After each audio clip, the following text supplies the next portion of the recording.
한동안 근황이 들려오지 않아 진행 상황이 오리무중이었던 한국형 항모 사업. 6월 7일부터 사흘간 부산에서 개최되는 국제해양방위산업전 마덱스에서는 그래도 새로운 소식이 나올 것으로 보여서 많은 사람들이 그저 기다리고만 있었는데요. 뜻밖에도 개최 직전에 와서 한 장의 사진이 유출되며 새로운 정보가 공개되었습니다. 유출된 사진은 현대중공업이 마덱스 부스에 전시할 계획인 미니어처 모형 중 하나의 모습이 담겨 있었습니다. 주변에 구축함과 호위함 등 전투함을 거느리고 바다를 가르는 항공모함의 모습을 표현한 것이었죠. 그 전부터 많은 사람들이 기대했던 대로 유출된 모형에 있는 한국형 항공모함은 전과는 또 다른 형태를 띠고 있었는데요. 주변에 거느린 전투함들 사이에는 처음 보는 형태의 함선이 한 척 있었습니다.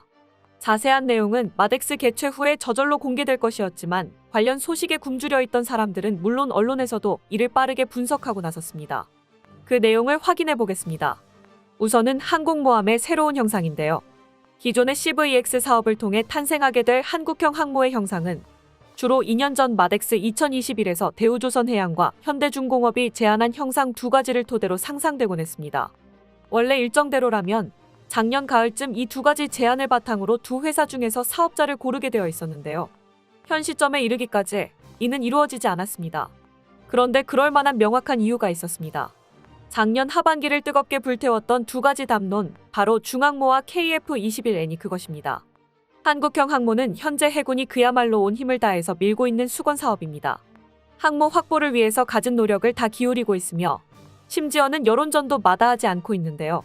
그 성과에다 KF-21의 함재기 파생형의 개발 가능성까지 제기되면서 CVX는 단숨에 국산 함재기 탑재형 7만 톤급 중항모로 체급을 올렸습니다. 한때는 예산이 삭감되면서 통째로 사업이 엎어지나도 했지만 방위사업청 측에서 함재기 관련 문제를 먼저 해결하기 위해 예산 배정 우선순위가 바뀐 것이라고 직접 해명했죠. 함재기는 항모 사업을 진행하는 전제 조건인 만큼 새롭게 등장한 국산 함재기의 가능성은 사실상 항모 사업의 내용을 이름만 빼놓고 다 바꿔놓았습니다. 이런 상황에서 경항모를 전제로 만들어진 기존의 제안은 고려될 필요가 없었습니다. 아직 중항모나 KF-21N이 개발되어 채택된다는 명확한 보장은 없습니다. 하지만 소요군인 해군이 여태껏 경항모 형상 제안을 보류하고 있다는 것은 해군이 중항모를 원하고 있으며 일말의 가능성이 생긴 이번 기회를 절대로 놓치지 않을 셈이라는 것을 의미합니다. 그래서 해군은 2년 만에 열리는 이번 마덱스에서는 중항모와 KF-21N이라는 새로운 변수가 적용된 양사의 새로운 항모 형상을 확인해보고 그 후 다시금 사업자를 선정할 것으로 여겨지고 있습니다. 그리고 이번에 유출된 것이 두 회사 중에서 현대중공업 측이 내세운 새로운 항모의 형상인 것인데요. 원래 제안했던 형상에서도 대우조선해양보다는 현대중공업 측이 더 도전적이고 진보적인 형상을 내놓기는 했습니다만 이번 형상은 그보다도 한술 더 뜨는 수준이었습니다. 조금 과장을 보태면 영국의 퀸 엘리자베스급 항공모함처럼 보일 정도죠. 공개된 사진에서의 항모 모형은 도색도 되지 않은 데다가 아주 작았지만 이것만으로도 많은 변경점을 확인할 수 있었습니다. 일단 바로 보이는 갑판입니다. 기존의 현대중공업 제안 형상에서는 이착륙 방식으로 스토브를 채택하고 있습니다. 단거리 이함 및 수직 착함을 말하는 것으로 함수에 설치한 스키점프대로 이함 시의 활주 거리를 줄이고 전투기 자체의 수직 이착륙 기능으로 착함을 시키겠다는 개념입니다. 주요 쟁점은 스키점프대를 사용해야만 한다는 점인데 많은 현용 항모들이 채용하고 있는 방식이지만 캐터펄트를 이용한 사출 방식에 비해서 이함 중량의 제한이 매우 크게 작용합니다. 사실상 캐터펄트를 이용하는 방식이 스키점프대보다 더 우월한 셈이지만 네로라 하는 나라들조차 비싸게 굴리는 항모에다 캐터펄트를 달지 못하는 것은 완전 무장한 전투기 정도의 중량을 하늘로 쏘아보내는 만큼 엄청난 출력을 요구하는 데다 의외로 기술적 난이도도 높은 편이기 때문입니다. 그런데 이번에 나온 사진을 보면 스키점프대가 일단 보이지 않습니다. 또한 갑판의 활주로가 앞방향으로 쭉 뻗지 않고 사선으로 배치되어 있는 것을 확인할 수 있죠. 이를 앵글드 덱이라고 부르는데 항모 갑판의 공간 활용성을 극대화시켜 이함과 착함을 동시에 수행할 수 있게 만들어주는 기술입니다. 이것으로 미루어 알 수 있는 점은 현대중공업의 두 번째 제안은 이착함 방식을 바꿔서 미국 항공모함 대부분이 채택하고 있는 캐토바로 선회했다는 것입니다. 캐터펄트 사출 및 강제 착함의 이니셜로 이함 시에는 캐터펄트의 보조를 받고 착함 시에는 어레스팅 와이어를 사용한다는 뜻인데요. 함재기 후보가 기존의 F-35B에서 KF-21N으로 변경된 점을 반영한 것입니다. 또한 캐터펄트 사용을 위한 출력을 감당할 수 있게 된다는 뜻이므로 체급 역시 7만 톤급 중항모로 확대했음을 예상해 볼 수 있습니다. 다른 변경점으로는 함재기의 변화가 있었는데요. 항모 모형의 갑판 위에 죽이 되어 있는 형태를 통해 확인할 수 있었습니다. 일단 주력인 전투기의 경우 더 이상 수직 착함을 고집할 이유가 없으므로 그에 맞춰서 변경된 것으로 보이는데, 너무 작아서 기종의 구분까지는 할 수 없었으나 KF-21N 혹은 F-35C밖에는 후보가 없는 상황입니다. 하지만 F-35C는 수출된 사례가 없다 보니 높은 확률로 함재기는 KF-21N이 들어가는 것으로 보이죠. 모형에는 전투기 외에 다른 함재기의 모습도 보이는데요. 함교 뒤쪽 주기 공간을 보면 일단 헬기가 한 대 주기되어 있으며, 크기와 아주 특징적인 생김새로 미루어 보아 E2D 역시 한 대 탑재되는 것으로 보입니다. 헬기아 CVX 사업이 항모조차 아닌 대형 수송함 사업이었을 때부터 운용할 계획이었지만 E2D의 경우 아직 한국이 도입한 바가 없습니다. E2D는 미 해군이 운용하는 함재 조기경보통제기로 기본적으로는 항모가 없으면 필요가 없기 때문이죠. 사용하는 레이더도 지상보다는 해상을 감시하는 데에 특화되어 있는데요.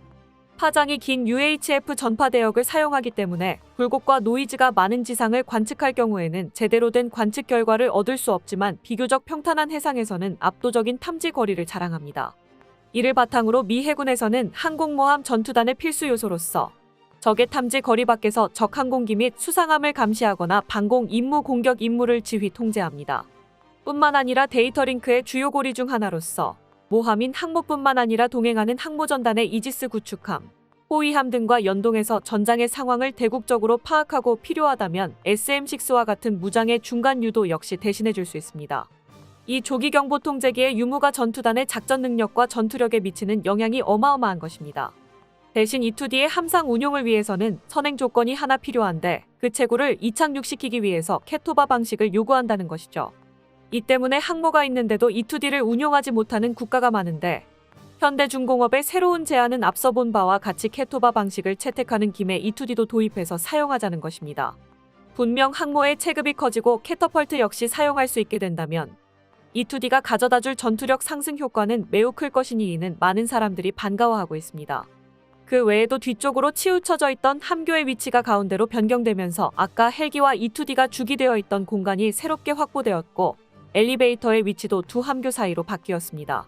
함교 위의 위상 배열 레이더는 높이는 동일하지만 더 위쪽을 바라볼 수 있도록 각도가 변경되었고, 함교 자체도 사소한 디자인의 변경으로 공간 활용성을 더 높이고 있습니다. 아직 수주전 상대인 대우조선해양, 바뀐 이름으로는 하나오션의 제안도 확인해봐야 하겠지만 현대중공업의 제안만으로도 그 전과는 전혀 다른 모습과 성능을 보여주고 있다는 것을 알 수 있는데요. KF-21N 개발 가능성 자체가 중항모의 가능성을 만들었다는 점을 생각하면 잘 만든 전투기 하나가 얼마나 큰 영향을 미칠 수 있는지 짐작해 볼 수 있습니다. 이번에는 또 다른 소식인 항모전단 선두에 처음 보는 전투함을 확인해 볼까요? 공개된 모형에서 이 전투함은 혼자 검은 도색이 되어 있는 데다가 주변 호위함들에 밀리지 않는 크기, 특징적인 뾰족한 함형 등으로 뒤에 있는 항모보다도 더 눈길을 많이 끌었습니다. 마치 화살처럼 뾰족한 함수의 형태는 흔히 파도 관통형으로 불리는데, 호위함과 비슷한 크기라는 점에서 모티브가 된 함선이 바로 미국의 인디펜던스급 연안 전투함이라는 점을 짐작해 볼 수 있습니다. 인디펜던스급 연안 전투함은 차원이 다른 군사력을 자랑하는 미국 전투함답게 이름에 들어가는 연안이라는 단어의 사용법 자체가 다릅니다. 보통의 국가가 연안 경비함 따위의 장명법에서 연안이라는 단어로 자국의 연안을 지칭하고 있는 데에 반해 미국은 적성국의 연안을 칭하고 있습니다. 그 말인즉슨 미국은 이 전투함을 원양 작전에 동행시켜 제해권을 장악한 뒤에는 적국의 연안을 장악하는 용도로 사용할 생각이라는 뜻입니다. 기본적으로 방어보다는 공격에 훨씬 치중한 설계 사상을 바탕으로 만들어졌다는 것인데요. 그런데 정작 인디펜던스급은 미국이 때때로 만드는 실패작 무기 중 하나입니다. 개발사에서 가격 조절에 실패한 데다가 결과적으로는 성능도 기존의 전투함들보다 그렇게까지 나을 바가 전혀 없었기 때문이죠. 현대중공업이 이런 인디펜던스급을 저절로 떠올리게 하는 함형을 박람회에 들고 나왔다는 것은 이런 문제를 해결할 자신이 있다는 의미로 해석할 수도 있는데요. 만약 그렇다면 나름대로의 장점을 기대할 수 있기는 합니다. 함수가 뾰족한 특유의 함형으로 호위함급의 크기라면 10중 8구 이 전투함은 3동선이 될 텐데요. 즉 세 척의 각기 다른 용고를 지닌 배를 묶어놓은 것과 같은 형상이라는 것이죠. 이런 형상은 크기 대비 받는 부력이 커서 물에 잠기는 면적이 작습니다. 덕분에 받는 저항도 적어 속도를 내는데 유리합니다. 더불어 가운데의 뾰족한 함수는 말 그대로 파도를 가르며 속도를 더더욱 보태주죠. 물에 잠기는 면적이 작다는 점은 수심이 얕은 곳에서도 운용할 수 있다는 뜻이기도 한데요.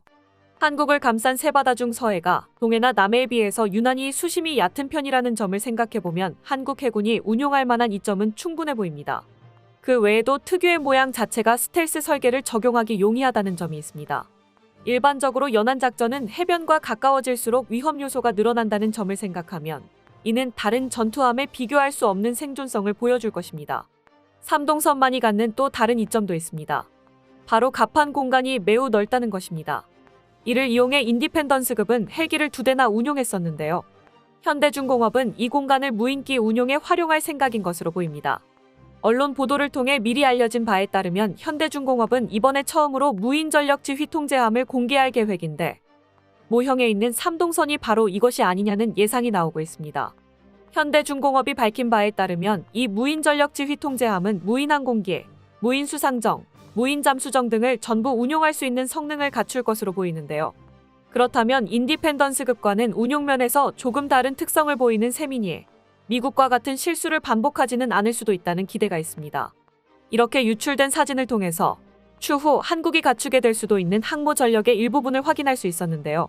현대중공업 측에서 꽤나 파격적인 아이디어를 다수 선보였으니 이를 상대하는 하나오션 측의 구상도 매우 기대가 되는 상황입니다. 이번 사진과 같은 방식으로 유출될 것이라는 기대는 할 수 없으니 그 전말은 7일 마덱스 행사가 시작되면 비로소 알 수 있게 될 텐데요. 과연 우리를 놀라게 할 만한 또 다른 아이디어가 등장해 줄지 이목이 집중되는 상황입니다. 끝까지 시청해 주셔서 감사합니다. 도움이 되셨다면 좋아요를, 다른 이야기도 궁금하시면 구독을 눌러주세요.